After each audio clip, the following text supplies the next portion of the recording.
Early recordings of this podcast can be found on raisingequity.org and Raising Equity on YouTube. Welcome to Raising Equity. Today's episode, we're going to talk about gun violence prevention. What is it that we need to be thinking about? What do we need to know about? What legislation do we need to be pushing for to prevent mass shootings like El Paso and Dayton, or to prevent the ongoing gun violence that we see across our nation? We have with us today two volunteers from Moms Demand Action. We have Glenda Lay and Kim Westerman. Thanks for joining us. Thank you. Thanks for having us. So maybe we can start with just a little bit about the context, like Moms Demand Action. How does that connect to Everytown? Yeah, so Moms Demand Action was founded, it'll be 7 years ago in December, right after the Sandy Hook shooting. It was founded by a stay-at-home mom, Shannon Watts, who was looking in the aftermath of that for some sort of grassroots organization that she could plug into and start working on this issue. And she couldn't find anything. So she started a Facebook page, and it just took off. And because there was such a movement in the country of people wanting sensible gun legislation. And so from there, she kind of modeled this on Mothers Against Drunk Driving, that sort of grassroots movement of mothers who are really powerful people with a lot of skills as far as organizing and all of that. And so it really took off. And now we have chapters in all 50 states and about 6 million supporters across the country. And then we teamed up through Everytown for Gun Safety with Mayors Against Illegal Guns, which was founded by Michael Bloomberg. And now Everytown is sort of our parent organization with these grassroots volunteers working together beneath it. Yeah, I mean, I think that's great for people to understand the context so that they can think about how they can plug in. Mm-hmm. Because I know that I've seen after the mass shootings or some incident happens that hits close to home for folks, they're looking for a place to get involved or get plugged in.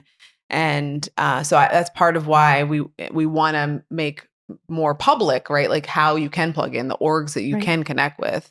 Maybe I missed this part, but I think it's important. We're not just moms. I mean, that's the title, but I know I'm not a mom. We have lots of male supporters too. So everyone's welcome in the movement. And yeah, it's like, it's a great place to just plug in and be given like concrete things to do. Right. Because I remember when we were talking a little bit before, Glenda, you were saying that before you were part of Moms Demand Action, you weren't quite sure how to speak up and speak out. Exactly. I initially wrote letters after my sister's death to our elected officials. And for the most part, I got form letters back. And so as one person, I didn't feel like I was making a change. And I literally Googled, I Googled Everytown, and I got a response from moms and had a list of the next meeting and everything. So, and when I went into the room, I was probably one of two people of color, which, but it was welcoming. Like, we need you too. We need to hear your side of the story. It's not just about the mass shootings. It's about the shootings that we deal with every day. The moms that are losing their kids, the kids that are losing their dads. And they were able to give me or allow me to be part of something bigger than just what I was trying to do. We were kind of on the same level.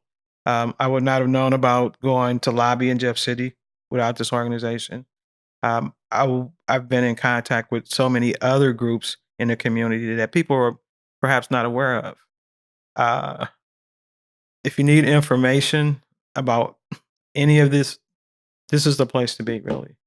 Yeah. And you mentioned your sister's death. And I think that's important if you're willing to share that for folks to realize sometimes the mass shootings get so much attention because they're so dramatic. Right. And that we sometimes fail to call out the names of individuals who were lost, and it's not a mass shooting.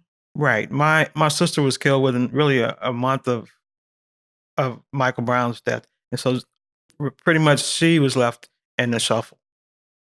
She's driving down Highway 70, probably 7-ish in the evening, and the law enforcement right now is saying that it was a case of mistaken identity. So it's still an unsolved case. But that was my make it personal or get off the couch moment for me, because she doesn't have a voice anymore. And this was my way, I guess, of honoring her with action. And I think we talk about that too. If this is your family member doesn't have a voice anymore, and as well as the sadness that you have because you lost them, there's a lot of anger there too. And so this is a way of channeling that in a positive way and helping other families. We met in DC this past weekend, and there were 700 survivors. 700 survivors that we were able to talk about the emotions that we were going through, why we were here, ways of dealing with the downtime that you have. A lot of us are busy with our work life and our kids and stuff, but this is our outlet in a way. This is our way of saying that our kids matter too, or our family members matter. My parents are 79 and 82 right now. And to watch them deal with that's not an easy thing. Mm. We learn from our parents, and one of the things that I became really aware of, nobody teaches you how to deal with this, because this is not this is something that you don't expect to ever have to deal with. I remember calling my nephew, my sister's younger son. He was in his second year of college, and trying to explain to him what happened to his mother, and feeling so bad because I knew that the amount of family members we had in town, we were kind of there for each other. But he's like 100 miles away, and he has to deal with this on his own in the middle of the night, so to speak, because my kids were so afraid that Facebook would break the information to him overnight. Right. They're like, we need to talk to him now so that when he wakes up in the morning, this is not what comes across his newsfeed. Right. Mm-hmm. And that's happened to people that I've talked to, that they Right. find out that their kid is dead through Facebook because the Right. friends are, rest in peace, whoever. And this is how the parents know before the law enforcement gets to the parents. Right. Oh, Gosh. So that'd this be is the technology. This Yeah. is how we're living now. Right. Right. So And I think sometimes people don't think about, with gun violence, they think about the individual life that was lost, and maybe they think about the parents losing their child, but we often don't think about the siblings, the extended family, and like the waves of grief that they have to manage. Mhm. There's a organization, Shiraz Gorman has started, Sibling Support Network. Are you Okay. familiar with it? I'm not familiar with that. So I can share information. We can put it up on the screen. But she lost her sibling to gun violence, her brother, and she felt like there was a void. People weren't talking about what it's like to lose a sibling in this Right. way, and that is a special kind of grief that deserves attention. So Right, she and- started Sibling Support Network Okay. for that reason. Because we kind of have to pick up the slack. Obviously my nephews don't have a mother anymore, so I'm kind of the surrogate now. They're young, they were in their young adult. They're still in their 20s. My younger nephew is in New York, wants to be an actor. The backfire that happened in New York a couple days ago, Yeah. he Times works in Square. that area in a theater. And he said people panicked and they were running in there. He didn't know what was going on. And then he's having nightmares now. He's calling to check on us. Right. I didn't realize he was in the location where that happened. Yeah. But this is the one I had to call when he was away at school. So just the things that are happening, particularly this week, people are in a panic. The guy in Springfield. Right. So for those who aren't in Missouri, and I feel like it's made national news, but Yeah, there was definitely. a young man, I think he was 20, who walked into a Missouri Walmart with an assault rifle, actually had a handgun as well, and a lot of ammo. And he was pushing a cart and videoing himself, and someone in Walmart pulled the fire alarm. Everyone left. And he left with those people. I feel like really you didn't realize that you were the reason, like you were the chaos. And there was an off-duty police officer firefighter who held him at gunpoint and got him down while the police came. But he basically said, well, I can do this. And so I just wanted to see how people would react. What are your thoughts about that? I mean, I think it's interesting or sad that it's legal to do this, to just open carry a large weapon with so many magazines, is that the word for it?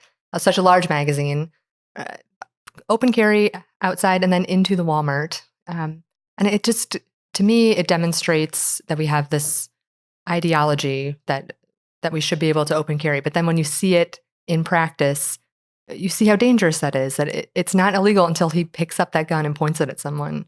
And I think, Glenda, you made a great point earlier that if he had been Black, he would be dead. Right. And I think there was a quote that said he was lucky to be alive as a white man. And to think about the racial implications of that is sobering too. Yeah, I mean, these things intersect.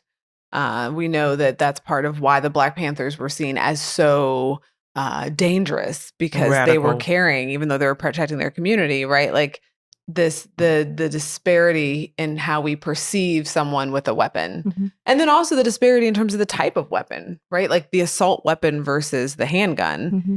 And I mean, there's a difference. There is a difference. And as a former military person,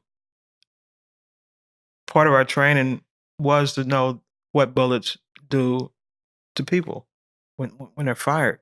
And so that is only for killing people. That is not a hunting. It's nothing you hunt with. And if you really, in my opinion, if you need that to protect your family, then there is something wrong with your marksmanship. I'm just going to say that. Oh, so the assault rifle really serves no other purpose but to maim and kill people. You will not talk to any hunter that uses that to hunt with. That is for sport and for killing people. And what kind of sport would that be? I don't have any idea, but okay. I have Just no checking, idea. because I'm clueless about guns. I have- Shooting ranges. That's really for on the range, and the reason Okay. that weapon was developed was for the military, and it was banned until I believe 2004, and There was the assault rifle ban, Right. and we saw we saw the deaths death rates go up. down. Right, when that was banned, we had less deaths. It's not banned anymore, and look at the damage it's doing to our communities. Right. I want to pick up on something you said. You said as a veteran, and I think some people assume that folks who are in the military would be pro. What would it be like? Not just pro gun, but like not having a lot of legislation around gun rights. But I'm hearing you say, no, I have a respect for guns and what they do. And Exactly. I'm not a gun owner, but the in Missouri, because you're no longer required to have a permit or training. All you have to do is be age appropriate to go purchase a gun, pretty much. Now, I'm just going to say this too, for the people that stand on the Second Amendment and so forth. They are almost the line of defense for people having these type of weapons, because they say, oh, Second Amendment means I have this right to bear arms, but it doesn't say you shouldn't be trained to bear arms. It doesn't say you shouldn't be licensed. None of that. I don't see any of that in that Second Amendment. But when you do that, you allow people that should not have guns. If you're that safe gun owner, then you should really be on our side, in my opinion. So what would be the sensible legislation that you all think we should be pushing for? Yeah, as Moms Demand Action, we are bipartisan, and we support people's right to own a gun, and that's part of this country's history and culture. But there's certainly common sense things we can do together. So bare minimum is to have universal background checks, a background check on every gun sale. Over 90% of Americans support that, you know? So right now in Missouri and many states, it's legal to buy from an unlicensed seller without a background check or a private sale. So it's totally legal for me to meet somebody in a McDonald's parking lot and buy a gun without that background check. So we need to close that loophole. There's the Charleston loophole, which was that the shooting at the church in Charleston. The shooter had a background check, but right now the law is that if it takes more than 3 days for that background check to come back, so if the FBI's flagged it and it needs a little more research, but it takes more than 3 days, the person gets approved automatically. Really? So this was Dylan Roof? Yeah. Right. Yeah. So we need to close that. Yes, please. Yeah. So there's things, you know, people say, oh, we just need to enforce the laws that we have. We already require background checks. We do, but there's some holes. So Right. And they're not work on that. universal. Mhm. Right. So they change state by state. Right. Gotcha. So the House passed H.R. 8 earlier this year, and it's been sitting on Mitch McConnell's desk for months. So right now we're really working to call the Senate back into session and take up that bill and pass And it. what's in that bill that you all feel like needs to happen? Is that the background checks? Mm-hmm. Okay. That's just background checks, I believe. Okay. The second real big priority for us, and I feel like this is just common sense, is red flag laws.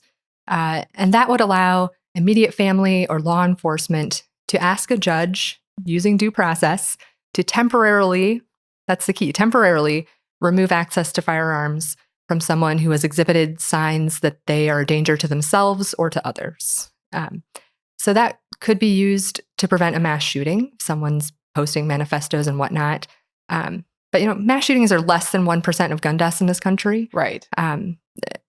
2/3 of gun deaths are suicides, and we don't talk about that enough. So for someone who's exhibiting suicidal tendencies, if we could take guns out of their possession, we can save so many lives. So that's a law that can make a real difference, and it's passed in 17 states, and there's been demonstrable change, being able to take guns out of people's hands who are a danger to themselves or others. Mm-hmm.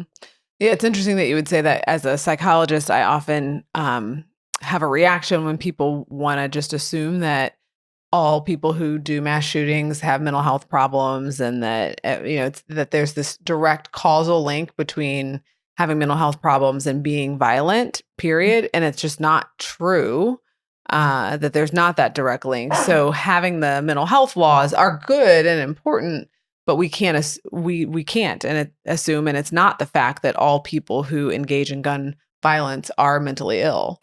It's the opposite. I mean, they're more likely to be victims of crime Exactly. than to perpetrate it. Yeah. So that I know that the red flag laws are a way to maybe, even like you said, if I see someone who's posting manifestos, I could say, hey, we need to flag them. Mm-hmm. I feel like the conversation often goes to someone who has a mental health problem. And so I don't know, there's part of me that worries, like, what else can we do to not continue to stigmatize people who have mental health problems as the reason why we have mass shootings? Mm-hmm. Because I think a lot of what we've seen recently in terms of mass shootings, it's a lot of hateful rhetoric. It's a lot of racist, xenophobic rhetoric. Mm-hmm. Yeah, I mean, people point to a lot of causes here, like mental illness or video games or all kinds of things. But the bottom line is it's access to guns in this country. Like there's mental illness, there's violent video games in every country on earth, but it's this one that has a rate of gun deaths that's 25 times higher than any other of our peer countries. What's the difference? I mean, I think it's pretty plain. Access to guns. Access to guns. It's our access to guns. You're right. Yeah. And that's what was, I mean, it's not funny, but with the Walmart case that we were talking about, Walmart said, oh, we're going to take away all the displays of the violent video games, which the psychological research would say that there's not a causal link between playing those games and engaging in the violence. But they didn't stop selling guns. They didn't stop selling ammunition. And Walmart's not the only place. Some of the change that you're pushing for could come through corporations making changes, right? Like Walmart could stop selling guns and selling ammunition, and they're not the only company, right? So does Moms Demand Action push in those ways, or is it just more legislation? Well, I mean, some of our first wins were pushing corporations like Starbucks and Target to stop allowing open carry in their stores. Oh. And we've made some real progress on that. I think we've still been keeping the pressure up on Walmart, but that's a continuing fight. I don't think we've pushed for them to stop selling guns, but like Dick's Sporting Goods last year changed their minimum age for buying a gun, and I believe they stopped selling those the assault style rifles. Yeah, and then we really got the moms out to do a lot of shopping there. So we're supporting these corporations that are making change, and I mean, overall, our biggest focus is on legislation, but we certainly think corporate actors can make a difference. Right. And that's important, right? To to not just put the pressure, but also give them the incentive, the reward that like you made this change. So Right. we're going to push to support you as well. Mhm. Yeah. Yeah. I want to go back to something you mentioned, Glenda. You said when you came to the meeting in St. Louis that you were like one of two people of color. I believe that sounds about right. Yeah. I mean, And there were maybe 25 of us in the room at that time. right. It was 4 years ago. There were not as many participants. hmm But I just needed to know that personally that what I was doing was going to affect change. And as one person, it just was frustrating. Right. Well, and the reason I wanted to circle back to that is that sometimes I've heard people talk about the movement in terms of preventing gun violence, that it often is predominantly white. I've heard that. And so how has your experience been? You said folks are welcoming, but what do you think we need to do to engage other Black folks, other folks of color in the visible movement? I think kind of meeting people where they are, and we are trying to maybe start meetings in the urban communities. We're not as much, I don't know, it doesn't feel like we're as welcome there, if that makes sense. Right now we're meeting at a church in Kirkwood, and I think there's Arnold, Missouri, or Jefferson County, St. Ba- Charles, St. Charles, and maybe Baldwin. Baldwin. So those are like the outskirts of the urban areas, so to speak. We've had a few meetings on Union, and we just can't seem to get that much participation. So we're still working on that. I went to National Night Out Tuesday night, I think, and there are people that want to come to the meetings, but we're too far away. So we're trying to Yeah. figure out a space now where more people will show up, Right. because we know that the communities are hurting.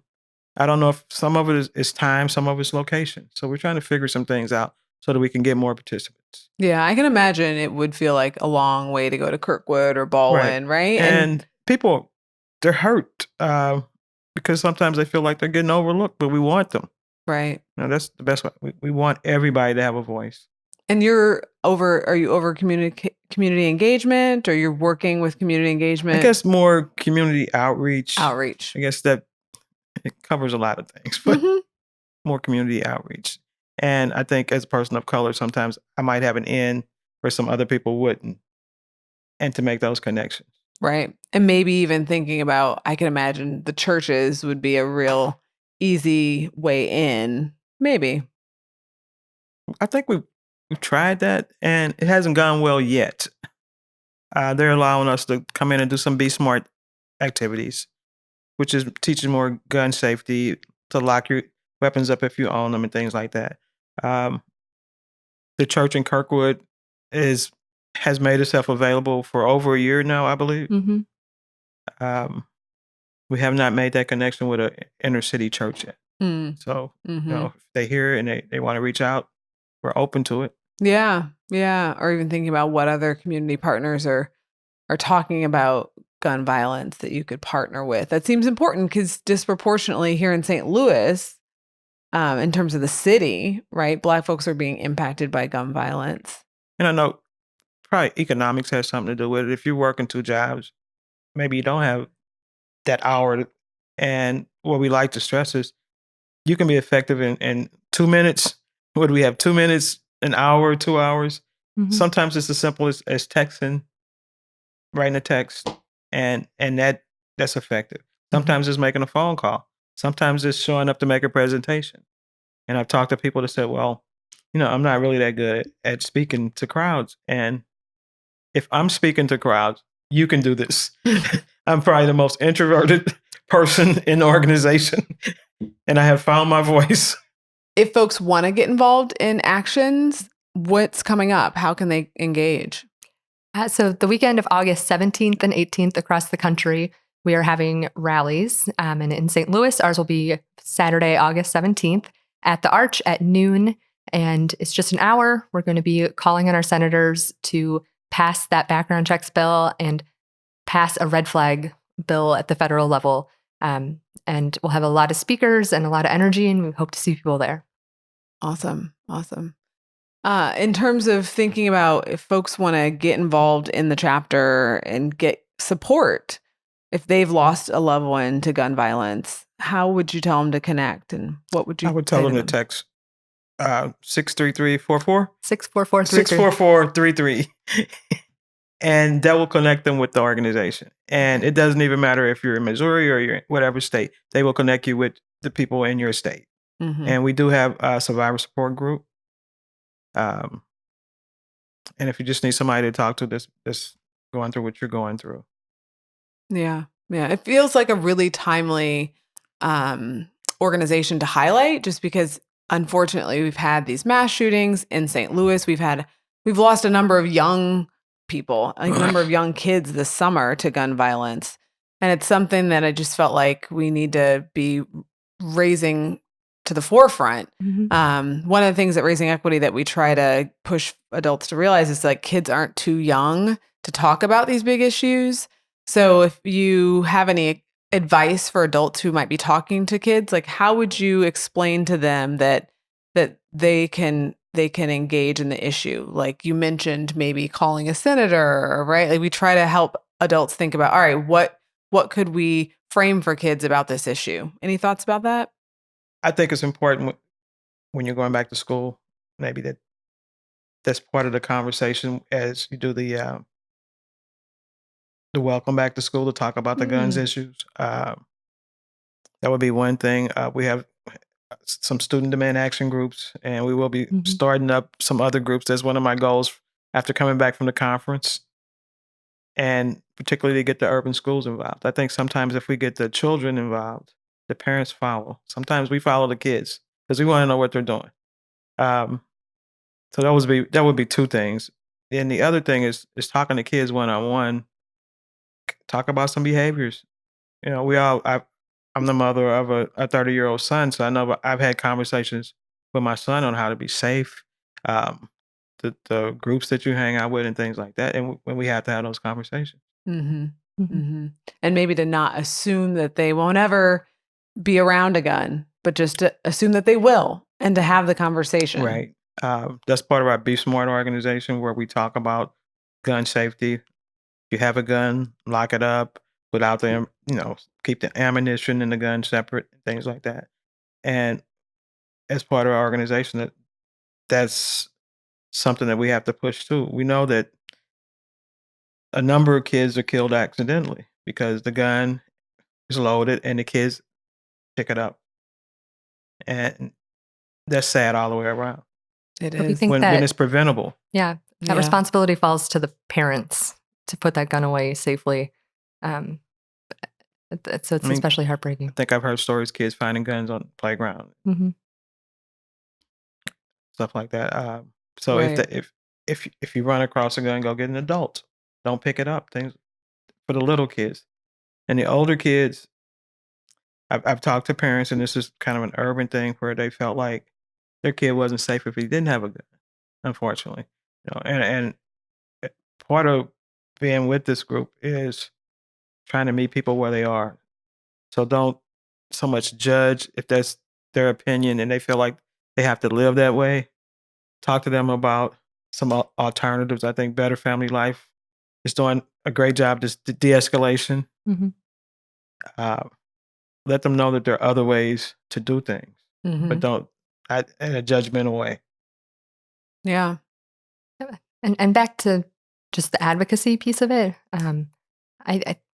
I really like that kids are always welcome at our meetings and our events. In fact, I think it's really powerful when a mom walks into the state capitol wearing their baby or something like that. And so it's modeling for kids that they have a voice too, and they can be there walking alongside us, so that they feel like there's some action to take as well as just being affected by gun violence. We usually have some voter registration going on too at some of our bigger events, and an educated voter is probably the best we're going to do sometimes with the kids. Yeah. And I also think the advocacy piece is important to highlight just so that they can understand that they don't just have to settle for the way things are, right? So they might feel like right now in my neighborhood, I have to have a gun. I have to have a gun to be safe.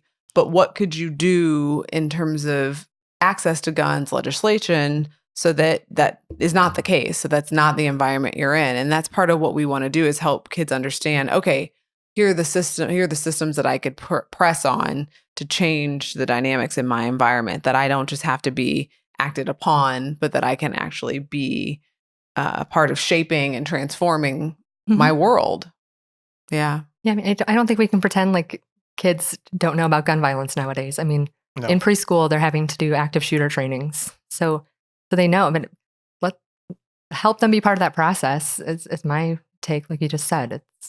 There are ways they can act too, so they don't feel powerless, and Yeah. it's tough. That's so true. I in the course of my kids' life, those sort of active shooter drills have become the norm. Mhm.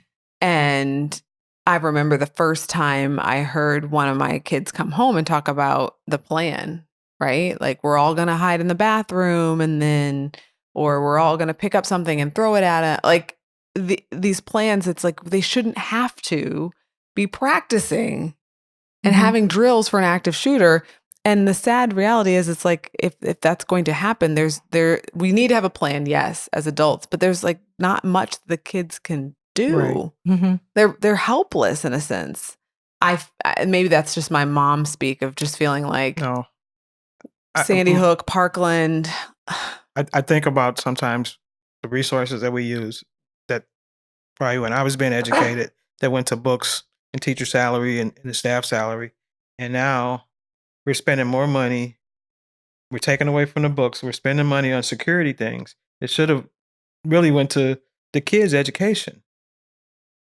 And to me, that's almost like we're putting money to defend the gun owners, but not to the books.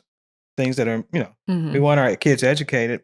We're spending a lot of money on other resources that 25 years ago went to teacher salaries and books and so forth. Right. So Well, we're changing because of the gun owners instead of changing for the kids. and I think about it like more as a system. So yes, the gun owners, but like we're creating whole industries. Right? So now there are these safety pods that people can buy for the classroom. So like, Or the bulletproof backpacks. right. So, and so we've forth. created all these industries, and the system is protecting those folks who So they have the can- guns. right. Right. Yeah. So we're rather than legislating ourselves out of access to guns, we're creating whole new industries that support people's access to guns. Exactly. And again, I'm not saying people shouldn't have them, can't have them, but let's have some sensible legislation Mhm. so that we're not creating these offshoots and industries that we shouldn't have these pods Right. in classrooms. No. We shouldn't have these assault weapons so that right. Oh, yeah. Yeah, let's be But- proactive, not reactive. Right. Yes. I remember when my sister was killed, one of the things I was writing letters about was, that we have the ability, we're supposed to be this highly intelligent country. So there's an ability to have a gun where you put your fingerprint on it, it can be used. And then I learned the NRA was like, they lobbied against that kind of stuff. Or maybe at this point, I didn't know exactly how my sister was killed. But if you have forensics and the gun can be traced back to the initial owner, why can't we sue that person? Because if they were so responsible, then they would have had their gun. They wouldn't have let it get into the criminal's hands. And then I looked, it came back to the NRA again. So that their lobbying has really prevented a lot of things that could have worked. We can't research it. It doesn't make sense that they're in Right. control of the gun narrative. And I'm glad that over a period of time, it seems to have lessened. People are more aware of what the NRA has done that affects our day-to-day life. Well, I mean, and you bring up the good point that gun violence is a public health issue. And there's been legislation that's limited the CDC's ability, our governmental agencies' ability to collect that data. To research it. I mean, Right. Well, you can't research if you don't collect it. right. The funding is not. It's not there anymore. Yeah, and Yeah. if you can't research, then you can't find solutions that work. Yeah. It's maddening. So, It is. It's cyclical. and So- this is the stuff that I just had no awareness of. So over the, my learning curve has just been probably crazy over the last, but I kind of like to know why things aren't happening. And so it takes a lot of, it takes a lot of reading, and Everytown has tons of research. Mhm. They lay out the facts for you. Mm-hmm. So if you don't do anything else from this, maybe do a little Google it, and the information is there. Be educated about it. Yeah. Yeah. Well, thank you both for joining us. I really appreciate you coming on Raising Equity and sharing what you've learned, what you have advocated for. And I think, Glenda, your point is well taken, right? So if you take anything from this episode, do some research and understand what the sensible legislation is that we could put forward to keep an El Paso or Dayton shooting from happening, or keep the one-on-one gun violence from happening, to limit access to guns so that we don't have the rates of gun deaths that we do in our country. Thank you both for joining me today. I really appreciate it. Thank you for having us. Yeah, thanks for sharing your stories and how people can get engaged in advocacy. I hope you learned something. I know I did. And if you want to read more, you can visit the websites of Moms Demand Action and Everytown. So I encourage you to not only learn, but also think about how you can engage the kids in your lives in these topics. Help them to see how they can be actors in getting to a space and a place where we do not have the rampant gun violence in our country that we have today. We can do it if we're willing to raise equity. So thanks for joining me. I'll see you next time on Raising Equity.